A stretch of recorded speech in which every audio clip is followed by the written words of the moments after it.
Bonsoir tout le monde, soyez les bienvenus sur ma chaîne Elam Rêve. Voici une nouvelle vidéo. Aujourd'hui, je vais vous parler de l'Eid al-Adha, la fête du sacrifice, l'Eid al-Kibir.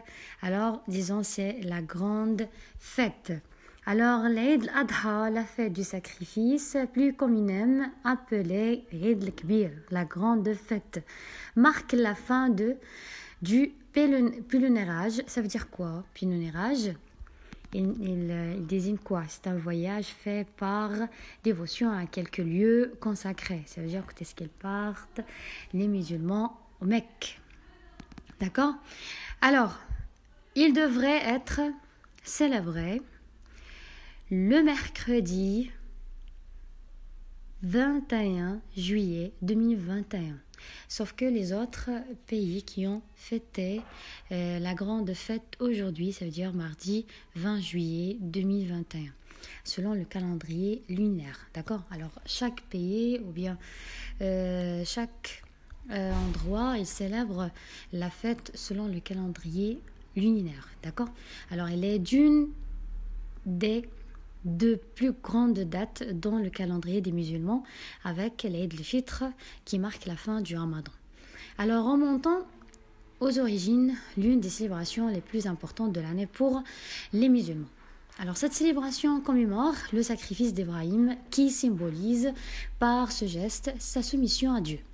Alors que Dieu ordonne à Ibrahim d'égorger son unique fils Ismaël, ce dernier accepte l'ordre divin à contre-cœur. Alors qu'il s'apprête à s'exécuter, l'archange Gabriel remplace Ismaël par un mouton. C'est donc en mémoire de ce sacrifice qui est né la coutume de tuer un mouton. D'accord? Alors là, l'histoire de cette fête du sacrifice, ou bien la grande fête, c'est-à-dire commémore le sacrifice d'Ibrahim. Ça veut dire le prophète Ibrahim, alors qui a décidé d'égorger son unique fils Ismaël, c'est-à-dire le dernier, accepte l'ordre divin à contre-cœur, c'est-à-dire qu'il a accepté l'ordre de son père. Alors là, ce sont des ordres que Dieu a ordonné Ibrahim, c'est d'égorger son fils. Alors, ce moment-là qu'il a décidé d'exécuter son fils, l'archange Gabriel, ça veut dire l'ange, alors remplace Ismaël par un mouton. Alors, c'est donc en mémoire de ce sacrifice qui est né la coutume de tuer un mouton. Alors, comment fait-on l'Eid al-Adha, ou bien la fête du sacrifice?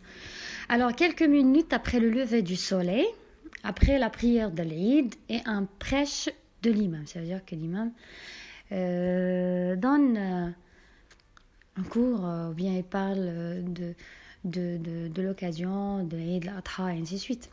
Alors vient le moment du sacrifice. Après tout ça, vient le moment du sacrifice.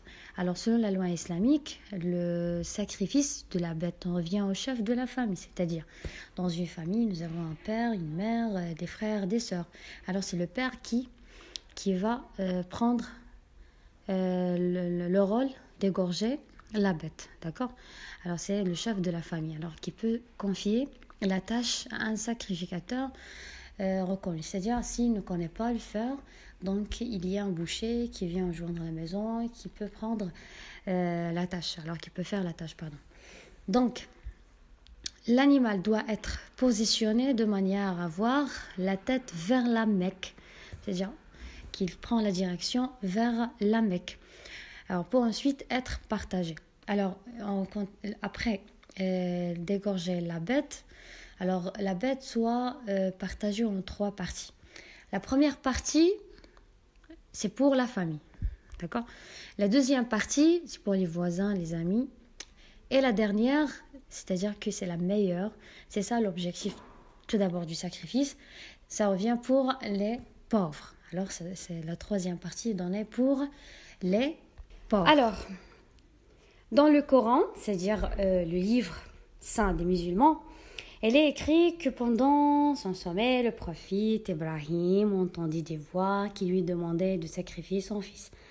Le matin, il en parla à son fils et lui répondit que si c'était pour le Dieu, il acceptait Alors qu'Ibrahim s'apprêtait à sacrifier son fils Ismaïl, un ange lui dit qu'il ne devrait pas le tuer, mais plutôt sacrifier le mouton qu'il lui a envoyé du ciel. Ibrahim sacrifia le mouton et depuis ce jour-là, les musulmans sacrifient chaque année un mouton ou un autre animal pour fêter le jour du sacrifice au 10e jour du mois, au 10e jour du mois de l'Hijra. Alors, j'ai résumé tout ce que j'ai dit tout à l'heure, d'accord? Alors maintenant, la fête du sacrifice est célébrée en famille, c'est-à-dire qu'on fête cette fête-là en famille. Alors, mais aussi entre les amis, bien sûr.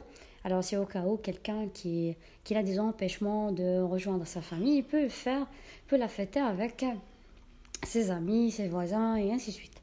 Alors, la veille de la fête, la veille, ça veut dire avant, le jour avant. Alors, nous préparons les biscuits, nous aspirons les tapis, nous nettoyons la maison en profondeur. Certains changent les tentures et les coussins des fauteuils, d'accord? Alors, ce sont des préparations pour le lendemain, c'est la fête du sacrifice. Alors, tu dois être super propre pour la grande fête. Tout est prêt. Il nous reste encore à essayer de nouveaux vêtements pour la fête et à nous faire des tresses. Des tresses, ça veut dire aux cheveux. Alors pendant ce temps-là, et même parfois depuis plusieurs semaines, les hommes ont choisi le mouton qui sera sacrifié par la famille. Alors la moitié des familles de la classe iront chercher le mouton en dehors, ça veut dire dans les montagnes, dans les écuries, et ainsi de suite. Et toujours le mouton pèse entre 27 et 40 kilogrammes. Alors, il coûte parfois plus cher et moins cher. Alors, chacun paye selon ses capacités. Donc, alors, c'est grâce au numéro qu'il porte sur l'oreille qu'on le reconnaîtra. D'accord? Alors, et chaque mouton choisi porte un numéro sur l'oreille. D'accord? Alors que son propriétaire le connaît. Alors, certains moutons seront transportés la veille de la fête. Ils passeront alors la nuit dans un jardin avec du foin comme nourriture. Les autres ne viendront que le matin, parfois le matin. Souvent, on se regroupe à plusieurs et on ramène ensemble 3 ou 4 moutons dans une camionnette. Je viens d'arriver à la fin de la vidéo. J'espère qu'il vous plaira et que vous avez pris des informations à propos de la journée de la fête du sacrifice. Je vous souhaite une excellente et bonne fête du sacrifice du mouton. Inch'Allah, la bénédiction, la sérénité sera avec vous et votre famille pour l'année à revenir. Recevez mes beaux vœux pour cette belle fête musulmane de l'Eid el-Kbir. Bonne fête! Prenez soin de vous, soyez toujours au rendez-vous. On se verra prochaine fois. Allez, au revoir.